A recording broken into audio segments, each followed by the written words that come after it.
bonjour à tous, et aujourd'hui on se retrouve avec le manga review numéro 10, normalement, avec du coup Kuma Bear. Ce mot veut bien évidemment dire ours, et celui-là dit ours également, mais en anglais. Le titre est simplement ours, mais 4 fois de suite.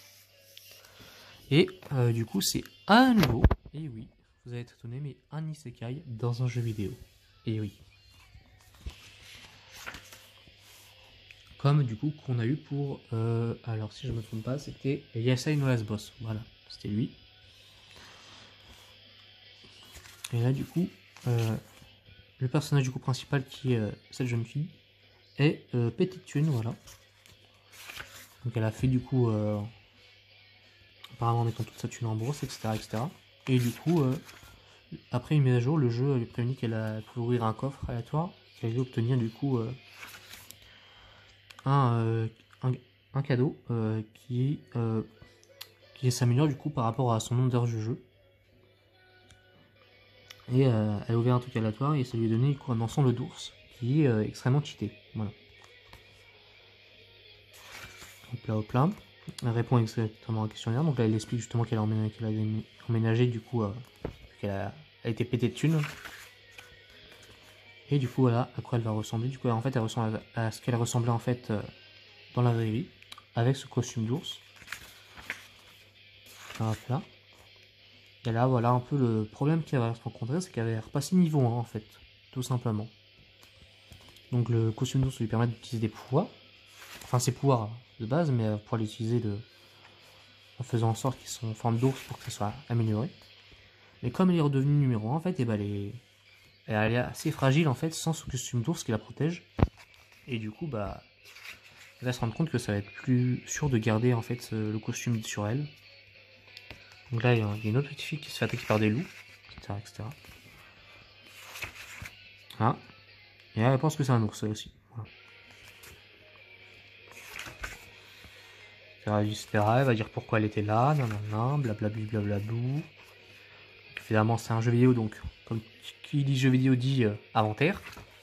Évidemment. Donc, elle va ramener la fille chez elle, etc. Donc là, elle va arriver du coup à une auberge. Là, donc elle va pouvoir manger, etc. Passer la nuit. Et elle va revoir du coup la fille un peu après. De toute façon, vous pouvez voir qu'elle était sur le tome 10, du coup, vous imaginez bien qu'elle est un peu importante de l'histoire. Coup classique du départ, où un aventurier qui n'est pas le personnage principal va se faire enfoncer, va se faire défoncer plutôt. On passe à la suite, du coup, où elle apprend du coup ses compétences, donc départ classique d'un isekai.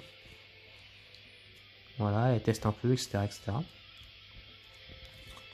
Elle se rend compte qu'elle est un peu OP quand même. Mais ça, elle est OP, mais uniquement grâce au costume, du coup, et ça, elle le comprend bien. Il y a un groupe de personnages, du coup, qui veulent s'excuser à cause de l'autre, mais du coup, à cause de qu'il a botté le cul au dernier, et bah, ils ont plus assez de personnes pour faire leur quête, et du coup, ils demandent de les aider. Et il y avait le maître de la gueule qui s'est ramené, du coup, il a fait un peu pression vite fait, mais du coup, ils se sont dit, bon, bah pourquoi pas, aller les aider. Et au final, elle a dit, j'emmène que la prêtresse avec vous, parce que les autres, vous allez me faire perdre du temps. Voilà. Bon, évidemment, hein. Coup classique du camp, tu emmènes une quête et tu vois deux gosses qui se ramènent. Évidemment. Pour attaquer un nid de gobelin.